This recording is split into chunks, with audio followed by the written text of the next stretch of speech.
Revenge films. When I was in elementary school, I almost died due to allergies. My parents moved to a new city, and I had to attend a new school. I have an allergy to milk, so I was very careful about food and drinks myself, as well as my parents. On my first day at my new school, my mother said to me, "I have told the teacher at school that you are allergic to milk, so don't ever drink it. Do you understand?" "Yes, I do.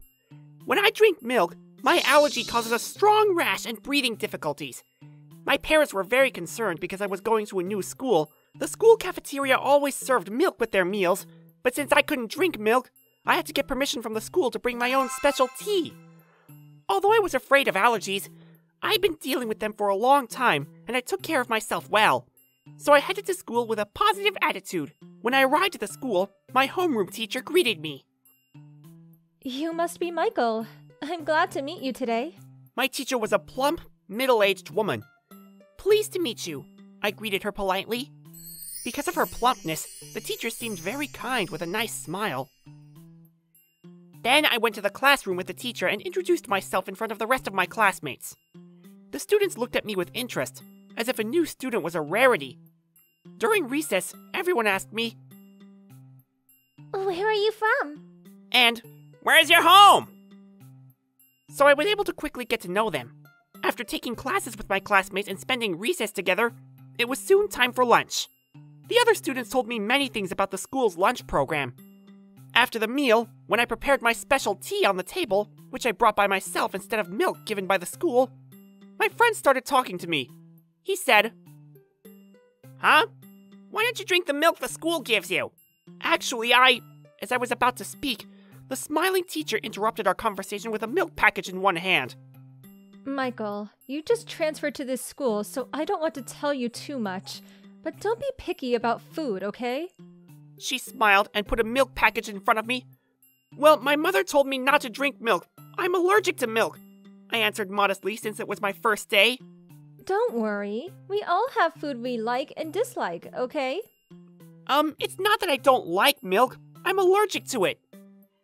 I was still in elementary school at the time, so I didn't want to talk back to my older teachers, and besides, I couldn't think of a good way to make them understand that I was allergic.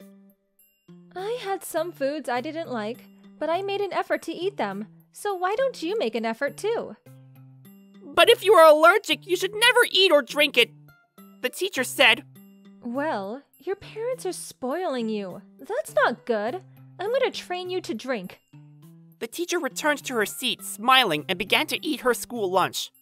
I ate my school lunch too, but did not open or drink any milk, of course. After that, the children who had finished their lunch earlier began to get up from the table. The teacher returned just as I was finishing my lunch. "There you go. All you have left is milk. Drink it quickly."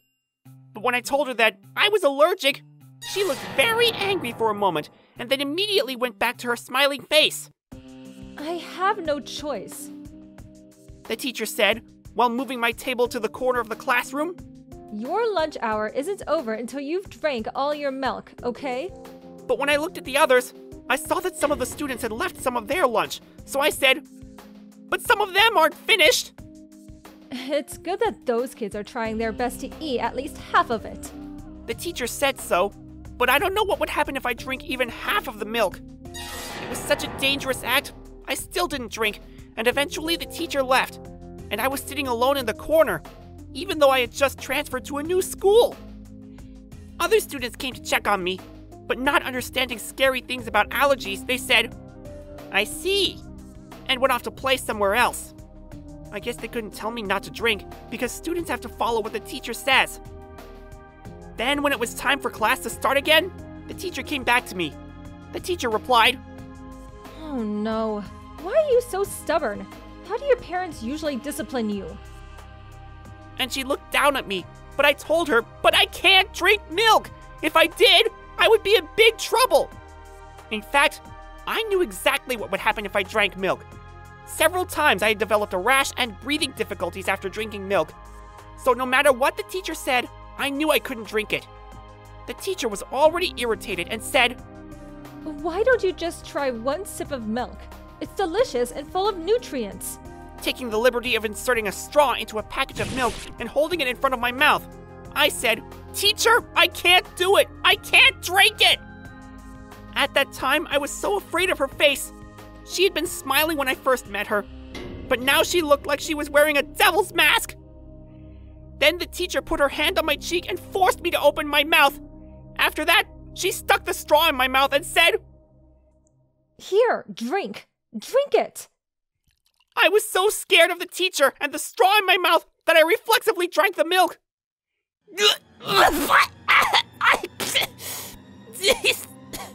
I coughed as I spit the milk out of my mouth. This is what happens when you don't drink your milk. I heard the cold voice of the teacher say, and everyone in the classroom began to make a fuss. And the teacher said, "Hey, what's that rash?" and started backing away from my face and body. My face was swollen. I had a rash, and I was having trouble breathing. "Oh God, this is painful.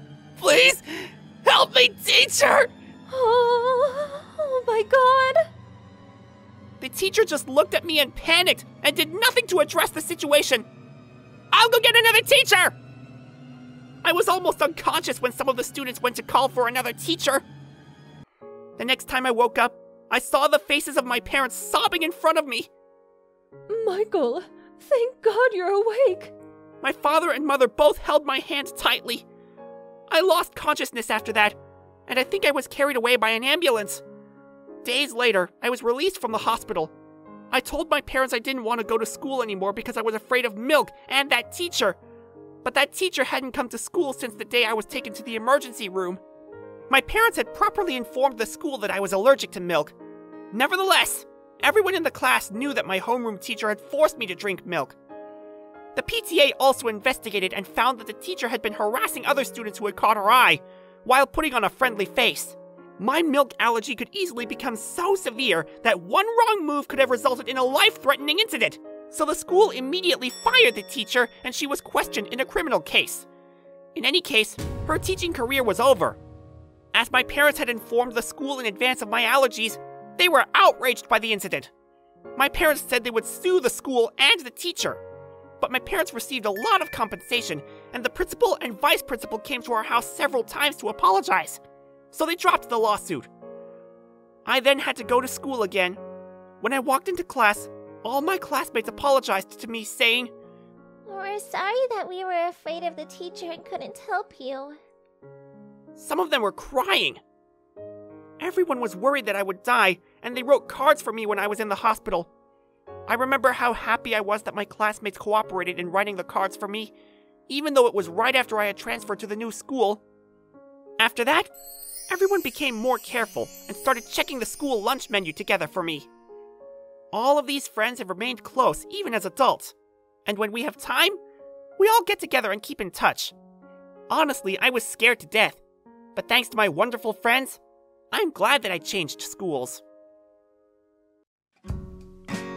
How was today's video? If you enjoyed it, please subscribe, like, and leave a comment. Stay tuned for more.